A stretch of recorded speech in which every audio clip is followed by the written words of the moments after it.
To draft a basic bodice half scale, just go ahead, get your pattern paper and just mark the upper part like this by 1 inch. This is just to create a borderline where all of your measurements will start. Alright, at the upper part, just as I am doing, I just marked 1 inch from the upper part of my pattern paper, just as you can see. And also from this other side, I'll also mark 1 inch to create a borderline. This is where all of my other measurements will start. So for my horizontal and for my vertical measurement, I'm just creating a borderlines where they will all start. All right, instead of starting from the tip of the paper, it might not be equal, but with this line you're sure that your measurements are all equal. So I'll just get my bust, the bust I'm working with, divide by 2, all right, plus 3 inches. Just get the bust you're working with, divide it by 2. You can add up to 3 inches extra to it. In this case, I had 20. That is what I am marking. I just marked 20 at the down part, at the middle, and I'm also marking 20 here. All right, this is it, just to form the block. This is the block. I'm trying to form the block. So the next thing I want to do is to divide this 20 now into 2. So I'm basically dividing the pattern paper now into 2. You can see I'm marking 10 inches. All right, this is it, just 10 inches. Okay, so I'll just connect that line like this straight up. This, I am trying to do this so that I'll be able to draft my back pattern and my front pattern in the same paper instead of drafting it on different pattern paper. So you see I marked the front part and the back. So I'm going ahead with the measurement from shoulder to the bust, to the under bust and the waist. Don't worry, you don't need your under bust measurement. I already included it, so let me just go ahead. But you don't need your under bust measurement for your basic body. So I just imputed my shoulder to bust, shoulder to under bust, and shoulder to waist. I'm just connecting the lines. Then this is my shoulder measurement, shoulder I'm working with. Then this is the armhole. Impute the armhole measurement. In this case is 7 inches. Repeat the shoulder measurement here just to make sure everything is on the same line. So I'm just going to connect my bust measurement, divide by 4. That is the measurement I imputed on that armhole line, just as you saw earlier. Okay, so I connected it to the upper part, the shoulder.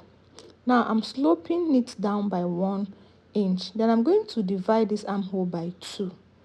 I'm trying to get the middle of this armhole. Just get the middle, then come out or come in by 1 inch, just as I did. Then connect it to the 3 points from your slope to the 1 inch, then to your bust measurement, where your bust measurement stopped. So this is it.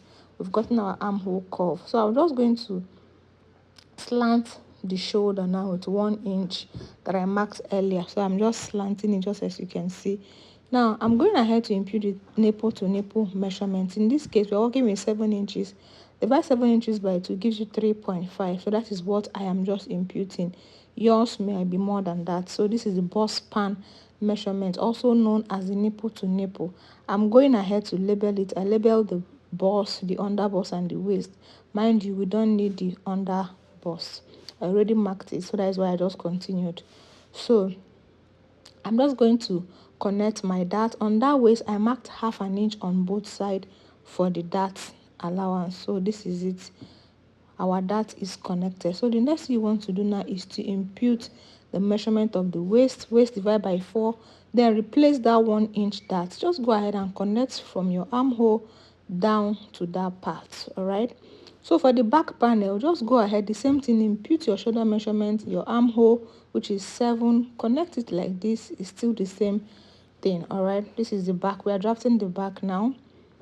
Just go ahead and impute your bust measurement there, then come down by 1 inch for your shoulder slope. Get the midpoint of your armhole, just as we did earlier.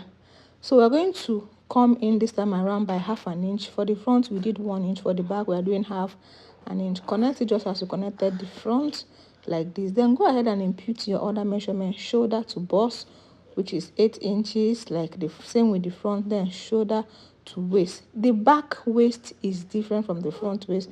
For the back waist is 14 inches, for the front is 16 inches. So the front is longer than the back. Okay, so that is why you're seeing it doing jumper is longer than the back. So I'm imputing the nipple to nipple measurement like I did in the front is 3.5 inches. So I'm just connecting it. So I'm marking now 1/2 inch for my dart on both sides. All right. So I'm connecting it. Mind you, the front length is 16 inches, the back length is 15 inches, is 1 inches longer. So on that side, I mark 0.85 for my back slope. This will help you eliminate anything like zip bulge at the back of your clothes. So impute your measurement from the new line, then also impute the dart allowance and replace that other 0.85. Always replace it so that your fabric will not be shorting. Go ahead and just connect it like this.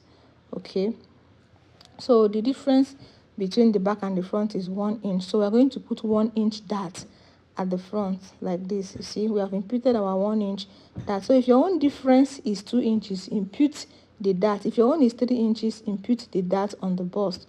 Okay, so I just connected my neckline 3 by 3. All right, like as you can see me, for the back too is 3 inches by 1 inches. The back will not be deep, so I connected it like this as well.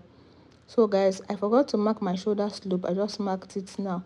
So let me just cut out this middle part so that we can just finish up with the front. So let me connect this line in case when I close the dart, if the line doesn't align, I'll have extra paper I will use to align the line.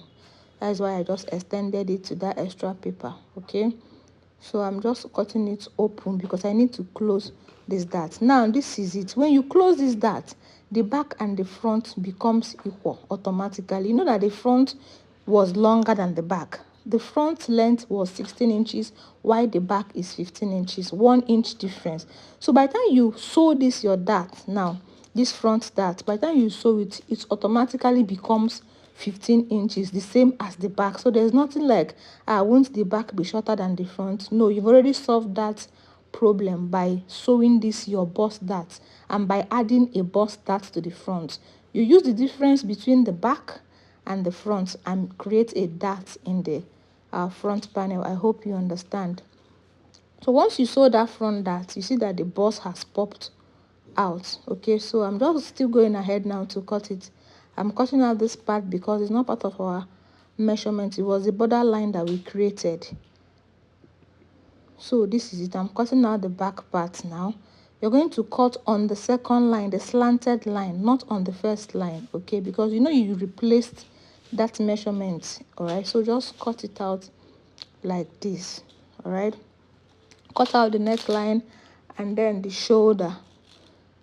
All right, just go ahead and cut it the way you see me cutting it out. And that is it for the back. It's very easy. Then you just go ahead and sew your waist dart. The back doesn't have an armhole that you see they are equal, very equal after sewing the or closing the bust dart. Guys, like this video, share it. Let me know if you have any question in the comment section. I will be very happy to attend to all of your questions. So this is the front panel. I have labeled it. As you can see how it is popping without even sewing it on the fabric.